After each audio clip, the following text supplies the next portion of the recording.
All right, thank you for joining Simba's Lounge.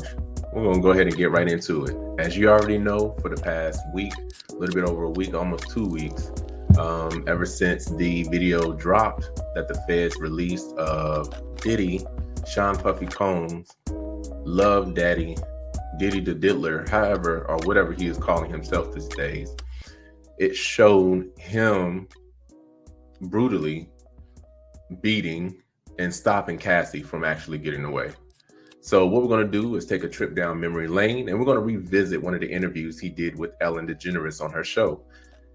I want to say this topic had to do with Chris Brown and Rihanna regarding their debacle and the domestic violence.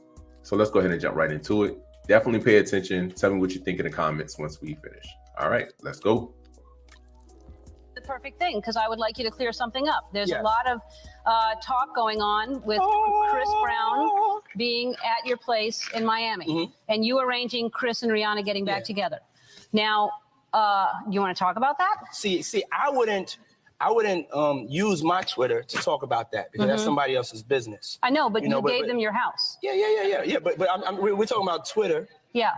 How you use Twitter, and that's something else. I'm just saying I wouldn't really Twitter about that. Okay, let's not Twitter about it. Let's talk about it. Okay. Sure. When I tell you, I think at this moment, the tone of the interview kind of changed. You'll definitely see later on in his face, but let's go ahead and get into it. Let's talk about it because I think you clearly have a lot of people going, why would you do that? Why would you give Chris, a guy who hit a girl and he's jet skiing around? You know, I don't understand because I mean, listen, I was a huge fan of Chris's. I love Chris, his music. He's a talented guy, but to hit a girl. Yeah, because I know both of them, and it's my house, and I'm allowed to give my house to whoever I want to give my house. Sure. To. That's number one. Number two is that I'm the type of person that I don't cast a stone or cast a judgment on anybody. And so if a friend or friends ask me for a favor, then I'm gonna be there for a favor as long as I know that the energy of the favor is positive for two people to sit down and talk about a situation that they're in. I'm not gonna get involved in it. I'm not gonna pass. Let's get to that statement, casting a stone. Definitely with him, you don't want to throw a rock in a glass house. I mean, he pretty much telling you there he got his own issues. I mean, yeah, we all have our own issues. You're not supposed to judge. But then at the same time, he really don't want to go into depth with it because he know his background. But let's continue.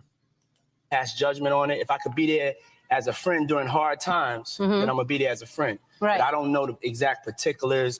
I didn't get into it. I'm not gonna do this or do that. It's a dark time for them, and I was there more as a support. That was it. I think you were coming from a place of a friendship and of kindness and support. And it's just it's hard for me, and I don't believe in judgment either.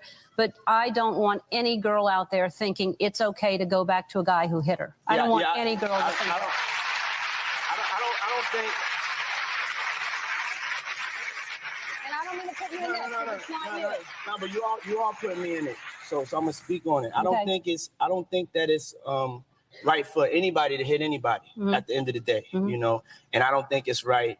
I think that we all have to be honest with ourselves as adults. And people have been in relationships, we know sometimes those relationships get ugly, have you been honest and sometimes it doesn't come out into the forefront the way this one has come out. And it's a lot of stones being thrown, and we don't know exactly what's going on. These are two young individuals. We need to pray for them, and we need to give certain support, but you don't need to start just saying that you know something that you don't know.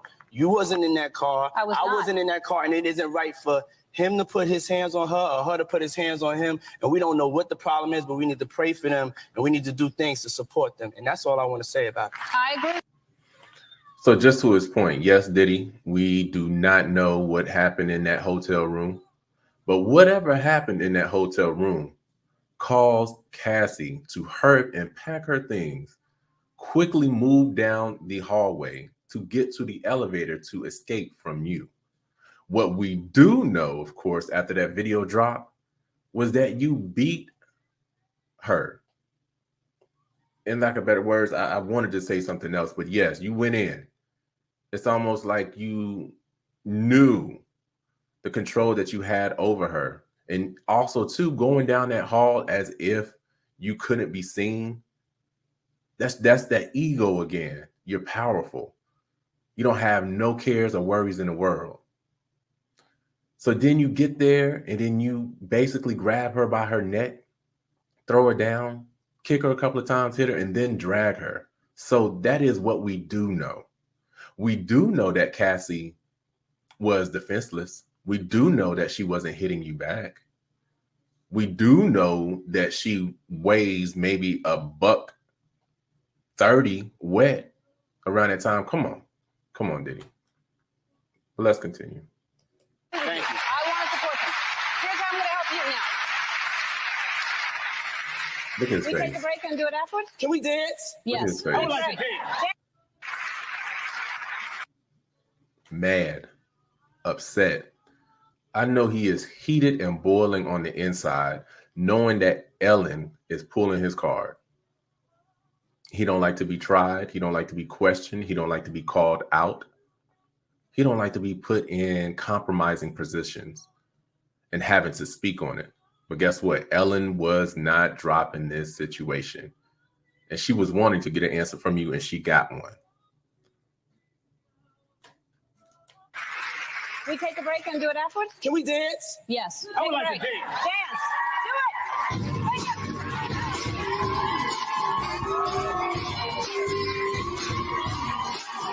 Right there, that's nervousness. Like they're having fun, but that's nervousness. He had to find a way to hurry up and get up out that situation. The perfect thing. So here's the thing. Yes, relationships, when we get in them, they're not always perfect. They're not always perfect. There are going to be those arguments and different things that you may not agree upon. However, it should never get to a point to where you want to put your hands on the other individual. I don't care if you're a man or a woman. You need to keep your hands to yourself. Keep your hands to yourself. And if you find yourself in a situation to where you are a victim of domestic violence, whether it's verbal or physical, seek help. Definitely seek help. And if you're having trouble getting out of that situation, find somebody that you trust. Plan a getaway and take action. Just know that you're not in this alone. So anyone who has been a victim or feel as though that they're being groomed into possibly becoming a victim, please look at the information at the end of this video and make that call. It doesn't have to only be for you, but it could also be for someone else that you may know that's actually in this situation. Until next time, thank you for joining Simba's Lounge. Talk to you later.